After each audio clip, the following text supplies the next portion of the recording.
میں نے تو کبھی کسی کو کال دی نہیں, وہ خود آنا چاہتے ہیں, تو میں ان کو کیوں روکوں؟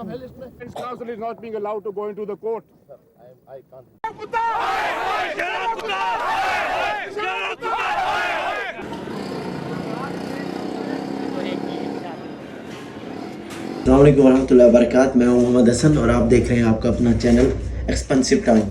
جی تو آج ہم شروع کرنے والے ہیں میاں محمد نواز شریف کے بارے میں. یہ ایک ایسے شخص ہیں جو کہ ہمارے مطابق ایک رشوت خور ہے. جیسے بھی ہماری رائے ہے, آپ کی رائے آپ کی ہے, جیسے آپ کا دل کرے. ہر کسی کی اپنی رائے ہوتی ہے.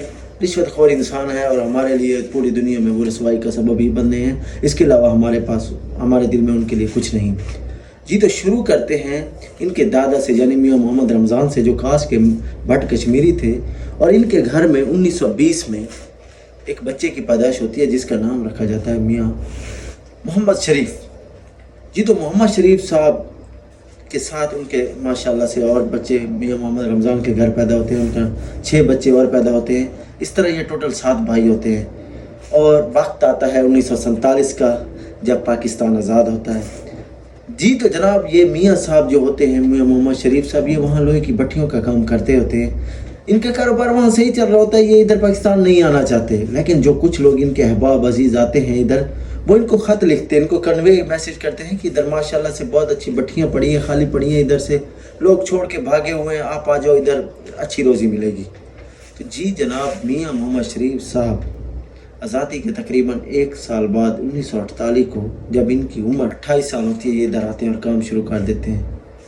اور ماشاءاللہ سے ان کا کاروبار چل پڑتا ہے. اور ٹھیک ان کے ادھر پاکستان آنے کے 1 سال بعد ان کے ہاں ایک بچے کی پیدائش ہوتی ہے, اور وہ ہوتے ہیں جناب میاں محمد شریف صاحب, نواز شریف صاحب میرا مطلب. تو میاں محمد نواز شریف صاحب 1949 میں پیدا ہوتے ہیں. پڑھائی میں ماشاءاللہ سے میری طرح ہوتے ہیں, مطلب کچھ نہیں پڑھنا آتا. تو والد صاحب ان کے بارے میں سوچتے ہوئے کہتے ہیں کہ کیوں نہ انہیں سیاست میں ڈال دیا جائے. جی جناب یہ اپنی ایجوکیشن کمپلیٹ کرتے ہیں یونیورسٹی آف پنجاب سے LLB, اور میدان میں اترتے ہیں. اس وقت تک ان کا کاروبار بہت اچھا چل پڑا ہوتا ہے. یعنی میاں شریف اور ان کے 6 بھائی بہت محنت کرتے ہیں.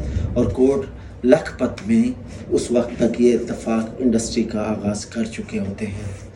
وقت آتا ہے 1970 کا, جب لاہور کے ایک حلقے میں جناب ذوالفقار علی بھٹو صاحب اور ادھر سے علامہ اقبال صاحب کے بیٹے جاوید اقبال کے مابین 1 to 1 مقابلہ ہوتا ہے. اس مقابلے میں میاں محمد شریف صاحب بہت ہی سپورٹ کرتے ہیں. ایسا سپورٹ کرتے ہیں جیسے عمران خان کو جہانگیر ترین نے کیا تھا. یعنی بسوں کے ذریعے ووٹرز کو لانا. اس کے ساتھ انہوں نے اتنا انتظام رکھا تھا کہ جس دن الیکشن ہونے تھے 1970 کے, اس دن جناب صاحب میاں شریف صاحب نے قیمے والے نان بانٹے تھے.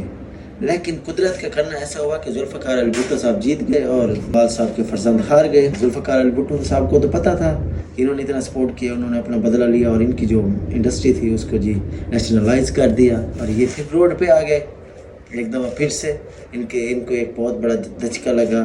جی تو اس طرح 1981 کے بعد جب یہ منسٹر بنے, اس کے بعد ان کا ماشاءاللہ سے ستارہ چمک گیا اور یہ پھر کئی مرتبہ چیف منسٹر بھی بنے. لیکن بات آتی ہے تب 1990 میں جناب صاحب الیکشن لڑتے ہیں اور پہلی دفعہ یہ پرائم منسٹر بنتے ہیں. لیکن اچھا نواز شریف کی جو قیادت رہی ہے نا, اس میں ایک بات ہے کہ یہ آج تک اپنا وقت پورا نہیں کر سکے. کبھی 2 سال, کبھی 3 سال, کبھی 1 سال, اس طرح رہتے رہ گئے. یہ تو 1993 میں پھر ان کی حکومت گر گئی. اچھا اس دور میں نا میاں محمد شریف صاحب کا ایک تنازع چل پڑا. ان کے بہت مشکل حالات تھے جب ان کے 6 بھائی اور ان کے درمیان جائیداد کا کوئی تنازع کھڑا ہو گیا. اچھا شروع کرتے ہیں. جب بھی تو دور آتا ہے شروع 1997 کا الیکشن, جب بات شروع ہوتی ہے ان کی قسمت بگڑنے کی. اچھا 1997 میں جناب صاحب الیکشن لڑتے ہیں, جیت جاتے ہیں. کارگل کا واقعہ بھی ہو جاتا ہے اسی دوران, اور جناب صاحب مکر جاتے ہیں کہ ہم نے اس بارے میں کوئی پرمیشن نہیں دی تھی. اسی دوران کئی بار دورے سے میاں اپنا پرویز مشرف صاحب آ رہے ہوتے ہیں کئی بار دورے سے, تو جناب صاحب ان کو پاکستان میں اترنے نہیں دیتے. ان کے ساتھ تقریباً 180 بندے بھی شامل ہوتے ہیں. بڑی مشکل سے, وہ بھی آرمی کمانڈر تھا, آرمی چیف تھا جناب صاحب, وہ اتار لیتا ہے اپنا جہاز, اور اس کے فوراً ہی بعد ان کا تختہ پلٹا جاتا ہے. ان کی حرکتیں ہی ایسی ہیں جی. اچھا ان کے جب تختہ پلٹا جاتا ہے تو ان کو 10 سال کی سزا سنائی جاتی ہے. 1999 میں، لیکن 2000 میں ان کو جی ملک بدر کر دیا جاتا ہے اور ان کو ان کے والد کو صاحب کو اچھا وہ جہاں جی سعودیہ میں آ جاتے ہیں ماشاءاللہ سے. سعودیہ میں ان کے والد صاحب جب ساتھ آتے وہ بہت اچھے تھے، ان کے وہ عبادت گزار تھے، وہ مکہ میں ان کے دن گزرتے ہیں. 2004 میں جب ان کے والد صاحب کی ڈیتھ ہوتی ہے تو یہ جنت البقیع میں نہیں ان کو دفن کرتے، وہاں بھی یہ اپنی سیاست کے استعمال کرتے ہوئے جناب ان کو پاکستان بھیج دیتے ہیں کہ عوام کے اندر ہماری ہمدردی بڑھے گی اور ہم مشہور ہوں گے اور ہمیں واپس آنے دیا جائے گا. لیکن پرویز مشرف صاحب ایسا نہیں کرتے. آخرکار 2007 میں جی واپس ان کو آنے کی پرمیشن دی جاتی ہے، پرویز مشرف صاحب دیتے ہیں اور یہ واپس آ جاتے ہیں، الیکشن لڑتے ہیں. 2008 کے الیکشن میں جی بے نظیر صاحبہ اور ان کا تگڑا مقابلہ ہوتا ہے. بے نظیر صاحبہ شہید ہو جاتی ہیں جس کے بدلے میں زرداری صاحب آتے ہیں. ان کا دور بھی بہت برا ہی گزرا، وہ ہماری آنکھوں کے سامنے آپ نے بھی دیکھا ہوگا شاید. جی تو 2008 سے 2013 تک ان کا دور رہا اور 13 میں الیکشن ہوتے ہیں.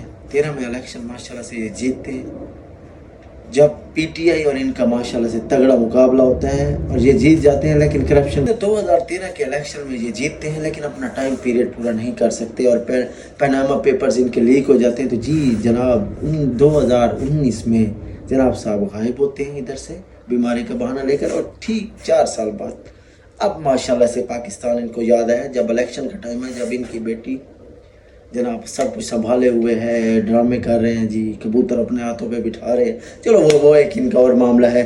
جی تو آج کا موضوع کرتے ہیں یہیں پہ ختم. امید ہے آپ کو ان کی ہسٹری سمجھ آئی ہوگی. انشاءاللہ اگلی ویڈیوز دیکھنے کے لیے آپ ہمارا چینل سبسکرائب کریں. اچھا ہمارے سیٹ اپ پہ نہ جائیں، ہمارا سیٹ اپ ایک ایسا ہے، میں ایک نارمل انسان ہوں اور اپنی رائے پیش کرتا ہوں. ٹھیک ہے، اللہ حافظ.